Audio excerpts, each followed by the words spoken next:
गुम है किसी के प्यार में के सीरियल में आज रात के एपिसोड में आप सबको देखने को मिलने वाला है कि सभी को मारा है थप्पड़ और दूसरी तरफ पछता रहा है और हाथ जोड़ता हुआ नजर आने वाला है आप सबको नील। और तेजस्विनी की मां मुक्ता को आ चुका है हार्ट अटैक। जी हाँ, यही आज रात के एपिसोड में आप सबको देखने को मिलेगा। तो जैसे ही ये तेजस्विनी के बारे में ऊट पटांग बातें न्यूज़ में दिखाई जाती है, घर में बवाल मच जाता है कि क्योंकि तेजस्विनी के जो काका है वो सीधा सीधा आरोप लगाते हैं तेजस्विनी पर कि ये लड़की बैड कैरेक्टर थी, इसकी वजह से हमारे परिवार की इज्जत चली गई है, हमारे घर की लड़कियों की अब शादी नहीं होगी, इस एक बदतमीज़ लड़की की वजह से इस घर की 3 लड़कियों की शादी नहीं होने वाली। बहुत बहुत बुरा बुरा बोलते हैं और ये सारी बातें जो है वो मुक्ता खड़ी हुई सुनती रहती है, मना करती है कि भाऊजी ऐसा मत बोलो, भाऊजी ऐसा मत बोलो, लेकिन वो बिल्कुल भी नहीं सुनता है। और दूसरी तरफ आपको ये भी देखने को मिलने वाला है कि मुक्ता का छोटा भाई जो है उसको भी वो डांटता है कि तेरी बहन की वजह से ये सब हुआ, तेरी ताई की वजह से भी ये सब हुआ है, और जैसी तेरी ताई थी तू भी वैसे ही, इस तरीके से बहुत सारी बातें बोलता है। तो जो मुक्ता है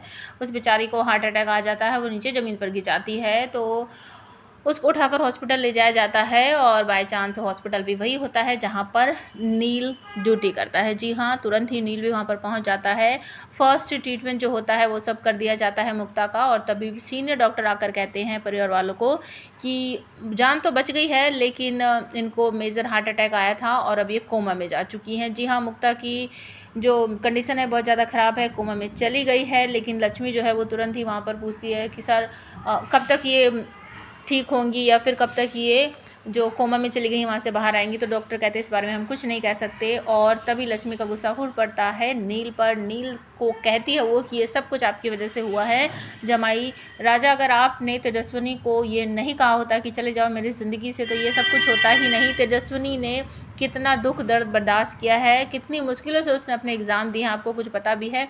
अगर आप उसे ऐसा नहीं करते तो आज हमारी तेजस्विनी हमारे साथ होती। मुझे ऐसा लग रहा था कि उसका बुरा समय है निकल जाएगा, लेकिन ये बुरा समय निकला ही नहीं, उसे ही निकल गया है।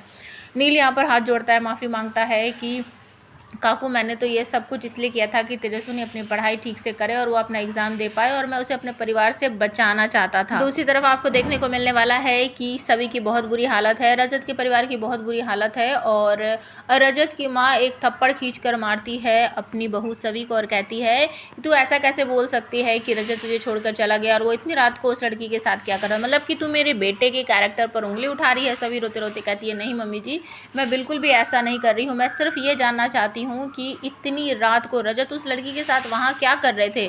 इसमें रजत की कोई गलती नहीं है, हो सकता है वो उसकी मदद कर रहे थे, लेकिन मैं इस सच्चाई को बाहर लाकर ही रहूँगी, सच की तह तक जाकर ही रहूँगी। तो रजत की मम्मी कहती हैं कि अपनी वर्दी का रौब ना मुझ पे मत झाड़, तेरी वजह से मेरे बच्चा मुझसे दूर हो गया, तूने अपने बच्चों को बिना पिता के कर दिया और यहाँ दोनों बहनों को छोड़कर रजत जा चुका है, मेरा घर कैसे चलेगा, क्या होगा, तेरी वजह से ही हुआ ये सब कुछ। अच्छा खासा कलेक्टर की नौकरी थी, उसे छोड़कर तूने मजबूर किया कि तुझे पुलिस खेलना था और तू यहाँ आ गई। तू यहाँ नहीं आती तो हम यहाँ नहीं आते, रजत नहीं आता और रजत आज हमारे बीच होता। सभी पछताती है और कहती है कि मम्मी जी वो मेरे भी तो पति थे, मैं भी तो उनके जाने पर उतना ही दुख महसूस कर रही हूँ, अकेला महसूस कर रही हूँ, आप ऐसा क्यों बोल रहे हो कि सिर्फ आपको ही फ़र्क पड़ा है, मुझे कोई फ़र्क नहीं पड़ा है। सभी यहाँ पर बहुत बुरी तरीके से रो रही है, पछता रही है, लेकिन साथ में एक दृढ़ निश्चय भी कर लेती है कि मैं इस बात की तह तक जाऊँगी और अपने पति रजत को मैं निर्दोष साबित कर रहूँगी और सब साबित कर दूँगी कि उन्होंने कुछ भी नहीं किया था और वो साफ थे।